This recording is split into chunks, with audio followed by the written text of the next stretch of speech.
Well, I had a tree in my yard. And I was like, yeah, I'm from South Shore, so on the south side of Chicago, apartment buildings. Mm-hmm. I didn't have a yard.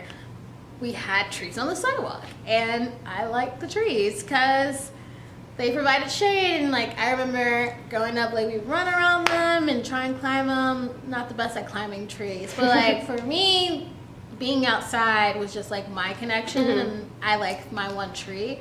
I got to high school and then college and realized people were like, oh, I live near national parks. I go diving and rock wall climbing. And I'm like, I have a tree. Environmental injustice is when environmental issues disproportionately affect disadvantaged communities like low income, marginalized communities of color. And often they don't have the resources that other communities, affluent communities would have to combat these issues. But also, when talking about solutions, they're ignored, overlooked, or discredited. And the environmental racism comes into play because a lot of these sources of pollution are dumped in communities of color. And so, and that's intentional and unintentional, it's very systemic. Yeah. And so, again, it's placed there, on purpose or not, that you be the judge, but they're not giving the resources to handle it. And so it keeps getting worse and affecting the communities in ways that it wouldn't happen in Evanston. That would not be a problem in Evanston. Yeah.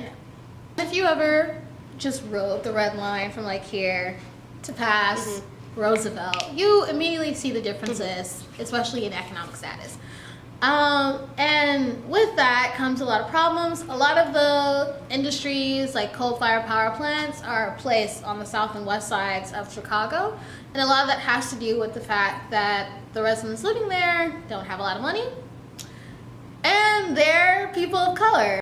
I'm from those communities that are often ignored and overlooked, but I have the privilege of education. So it's I feel like I need to say something.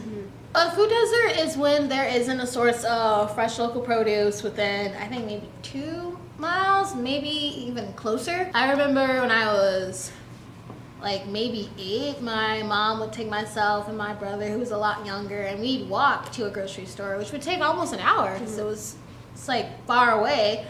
I think about how now I live 2 blocks from a grocery store and a few blocks from another grocery store. I feel weird, almost like I'm betraying where I came from, because I feel so privileged being up here, and my family is still on the south side of Chicago. It annoys me sometimes trying to talk to people here because they just don't understand what it's like. Environmental gentrification, increasing natural areas and green space. As an environmentalist, I love that.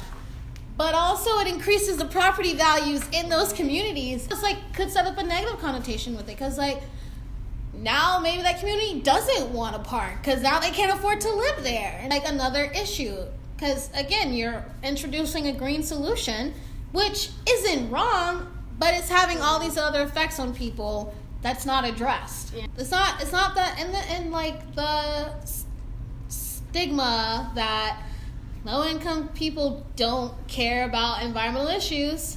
We do.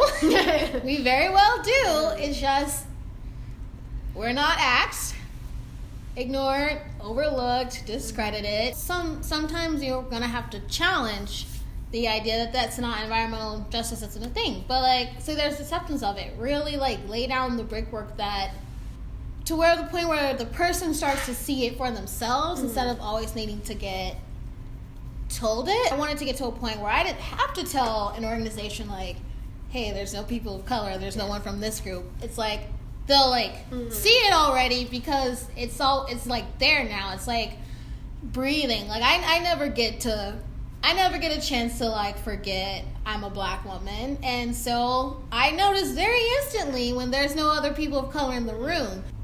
Getting to a point where a lot more people realize that, because then you can fix it.